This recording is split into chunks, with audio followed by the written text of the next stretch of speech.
We're going to get started with our post-race media availabilities for today's 61st Annual Daytona 500. We are joined by our second-place finisher, Kyle Busch, driver of the number 18 M&M's Chocolate Bar Toyota.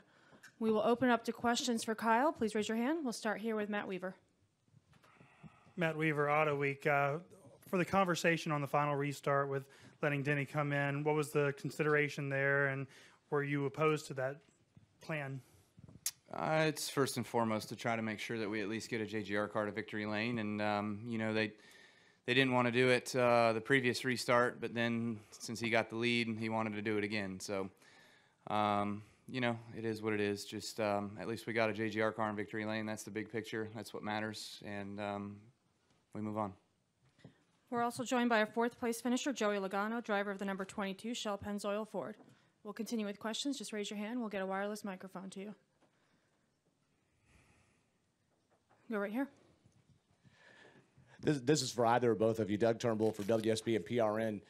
Just for clarification, we've seen so much different kinds of racing this weekend. What were some of the characteristics that made the action on the track today different than what we saw with the Cup cars earlier in the weekend?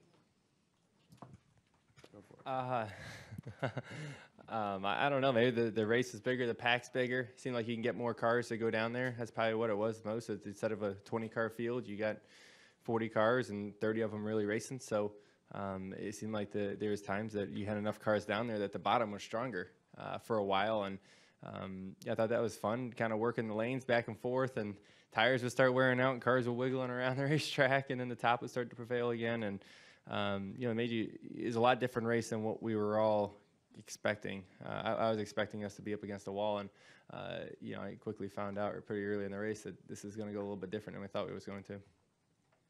We're going to stay back there in the back. Yeah, Mike Bianchi. How was the racing today? Did you guys like it? And is there anything that could be done to avoid all the wrecks in the last 10 laps?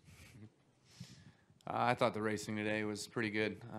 You know, like Joey said, I think having a full field of cars obviously just allowed the bottom to materialize and have enough strength down there to be able to keep some momentum rolling, and not everybody just being able to be so strong around the top. So, you know, there was some good racing today. I thought the 2 wide, sometimes the 3 wide action, sometimes the mixing it up, guys would get loose and get shuffled out, was pretty intense there in a few times. And you know, I wouldn't say that much needs to be done. Maybe we just don't need to have races with 20 cars on the track. We need 40.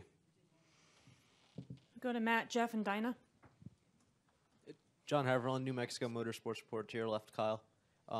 What does this win mean for the organization, you know, having JD passed away a few weeks ago? It's obviously very, very good, and a boost in confidence and everything else for everybody, included with Joe and all the things that Joe and the family had gone through over the last few weeks, and losing JD. It certainly is a very bittersweet situation for myself, as I'd much rather have been the one to win the race and be in victory lane and celebrating with my team and with everybody at Joe Gibbs Racing, and being a part of the JD celebration. But overall, you know, you couldn't be more thrilled for all the 500 people back at Joe Gibbs Racing that knew and respected and obviously looked up to JD for the person that he was and for the relationships that he gave all of us. We'll go to Jeff, Dinah, and then Al. Jeff Gluck from jeffgluck.com. For both of you, I guess, I've only gotten the chance to see the replay once, so I haven't exactly processed what happened. But, Joey, it looks like you were upset with McDowell because like coming into 3 and 4, he goes with Kyle, and you're feeling like if McDowell sticks with you there, you have a chance to get a run on Denny. Is that correct? And then, Kyle, what did you need, like run-wise or somebody help-wise, to catch Denny there? Yeah, I was just, you know, when Kyle got a great run down the backstretch, there was no blocking that move, and we were going to crash if I was going to try to block that one. So I had to let that one go, and I thought, you know, with the blue oval behind him, that the Ford would come with me. It's kind of the choices that you have to make, and you have a split-second decision on all that, and typically you kind of expect manufacturers to work together, you know, like the Toyotas do or the Chevys do, and I just was expecting that as well in that moment coming to checker flag, and was very surprised by his decision. And for me, I was trying to back Joey up at the entrance to pit road and through the trial, and you know, try to build that energy between Joey and who was behind him. can't remember who it was at the time. I think it was a 47, and coming out of the trial, Joey just pulled left and got to my inside and made it too wide instead of giving me the shove. So it was his race to go win as well too. Just didn't happen. We're also joined by our third place finisher, Erik Jones, driver of the number 20 Sport Clips Toyota. We'll go to Dinah, Al, and then Jerry. Dinah Pulver with the Daytona Beach News Journal. He was going to pass everybody. Dinah Pulver with the News Journal. There was a lot of talk after Thursday about the Fords, but tonight the Toyotas came out on top. What does that say about the Toyotas? Were they outperforming or outlasting? Who's that for? Who's that for? Which one of us? For you, I'm sorry. For me? Yes. I'll take this one. Yeah, good. You can do the politicking. I thought the Fords were really, really strong still, especially when they got themselves in a group, and they had 8 of them single file, whatever. They were pretty fast, but then there were times out there certainly that the 95 led a lot of laps. We led a lot of laps. We got out front. There at the end, I think it was just track position. How we came off pit road, the 11 and the 18 pretty much just kind of kept the front of the field at bay for the rest of the day after, with 30 to go. So I think that it was pretty evenly matched as the day went on. And we kind of saw that, some of the Toyotas and I don't know if it was just coincidence or what, but some of the Chevys were kind of working, and the speed was there in those situations to keep up with the Fords. Go to Al, Jerry, and then Jacob. Yeah, Al Pearson Motor Week. For you veterans, we'll get to you later, but for you veterans, are y'all happy to be done with the restrictor plate era, or are you sort of uncertain about what's down the road, or, do you just take it as it comes?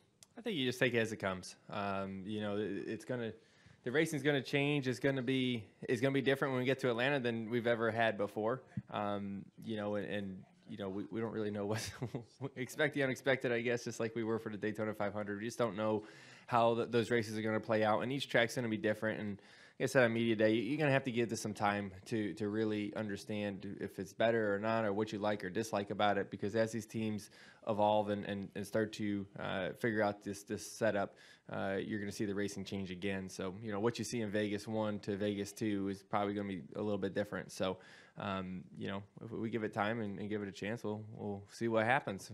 We'll all know next week. We'll go to Jerry, Jacob, and then Nate. Jerry Jordan, kicking the tires at net. Joey, out there, Michael McDowell went to talk to him afterwards about your conversation. He says that he's paid to drive his car, not yours, and know that you guys are both Fords, but he was trying to go for a win. He said you had a lot of damage and didn't feel like you were going to be fast at the end. Yeah, at that point, he wasn't going to win. He was going to have to pass Kyle. Yeah, I mean, there's no chance. He jammed on the brakes getting into turn 3 anyway. I mean, he pretty much just put Joey and I alongside and the 11 to win. I mean, it was like, neither one of us got the push on that deal. Yeah, whatever.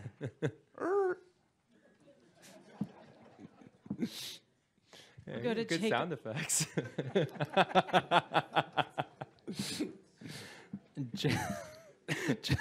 Jacob Seelman, Speed Sport Magazine. On that note, I've got 2 questions. First, for Erik, I'm still trying to figure out where you came from. I mean, where did that run from 3 to the flag come from for you to make this a 1-2-3 finish for JGR? The car was still pretty good after the damage. It looks really tore up, but it went down the straightaway really good. So the Sport Clips Camry was pretty quick all day. I think had we not had our issue and had to pit, we could have been right up there with Kyle and Denny for the remainder of the race, hopefully without damage. But we just got some big runs. Holes opened up, and those guys were up there trying to fight for a position. And as they were doing that, I was just kind of able to go where they weren't and had a big run each way and get a few spots. So I knew I probably wasn't going to win, but you're just trying to maximize points at that point. And for Kyle, we heard the radio with a couple to go before, I think 2 to go in regulation, where you got told the 11 wants to race now. How tough is that to balance, when to call teammates off in the final laps? And did you think this was your best shot? Did you feel like this was your best shot yet to win the 500? Yeah, I mean, the 11, we try to work together as much as we can. You kind of see it sometimes at other racetracks as well too, but here at Restrictor Plates, when you have guys like that up front, you try to work together as much as you can. And the situation kept presenting itself, and it just was what it was. I mean, I'd much rather see a JGR car, no offense, but much rather see a JGR car in victory lane than anybody else, obviously. So I felt like keeping our strength in numbers and getting us lined up was going to be the best that we could be. And what was the second part? Yeah, this was probably the best shot to win. Being up front that much at the end of the race and having the track position and being in those positions on those restarts and whatnot. That one restart where Denny wanted to race, I took the bottom because I felt like having the 14 behind me. The 14 was pretty fast, and the 22 was behind him. I felt like that was going to be, I think that's how, no, you were on the outside. It was the 34.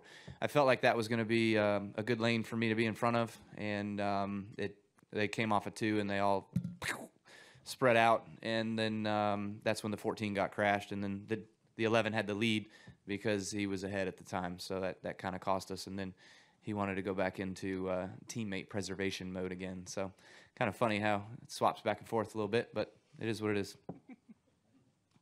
We'll go to Nate, Matt, and then upstairs to the press box. Nate Ryan, NBC Sports. This is for Kyle and Joey because you guys both have over 10 years of restrictor plate experience. Relatively tame race until the last 10 laps. Relatively tame in terms of number of crashes until the last 10 laps. There was one multi-car crash, I believe, until the last 10 laps. Last 10 laps, 3 crashes, 2 massive, 2 red flags. Was that just a case of the over-optimistic driving and aggression you see toward the end of a plate race? Pretty much. Yeah. I mean, brains come unglued. That's all it is. Everybody just, the brain connection from right up here to the gas pedal foot doesn't quite work the same anymore. So there's a lot of give and take and a lot of guys that play the game and race the race throughout the beginning portion of the races, and then it comes down to the end. And somehow, some way, there's always that caution within 30 or 40 to go that sets everybody off pit road, and then it's chaos after that. So, you know, it's just fact of the matter. I think I've been caught up in plenty of those. It was nice to be in front of all of that tonight. Yeah, you know it's coming. You know, and especially this race, you know what's on the line. It's the Daytona 500. No one's really worried about points or getting themselves into the playoffs yet. Everyone's thinking, I want to win the biggest race of the year. And like Kyle said, the brains come unglued, and instead of people kind of giving light shoves down the straightaway, it becomes full on attach all you can, and then cars or get Juan swirly. Montoya style. That's the third sound effect today. It's pretty good. Right? Like you're looking at your mirror and you're waiting, and they just run right through you. Bam! Yes. And then you get the swirlies down the straightaway. Yeah. Go to Matt. Matt Weaver, Auto Week again. For Erik, the fuel pressure, fuel pump issue you had, do you know what that was? No, I don't know. I was just driving down the front stretch and lost fuel pressure, and it was running, but just not very good. So it ran terrible all the way back to pit road. I got to pit road, pulled in the pit stall, and I said, no, it's running fine. So I took back off, and then I ran the rest of the race. I don't know. For EJ and for Kyle, the JD factor coming up here to Daytona, first race since, to be able to have this unified effort and bring it home 1, 2, 3, extra special. Yeah, I mean, for me it is. I think for everybody it is. You know, it's obviously we all miss JD, and to come here and have such a good run. We had a good run, but we had really good cars all weekend. We had really good speed, and to come out 1, 2, 3, you know, it's pretty neat. And not only that, we were up there in contention all day, so that was a great day for us overall. Pretty storybook, I would say.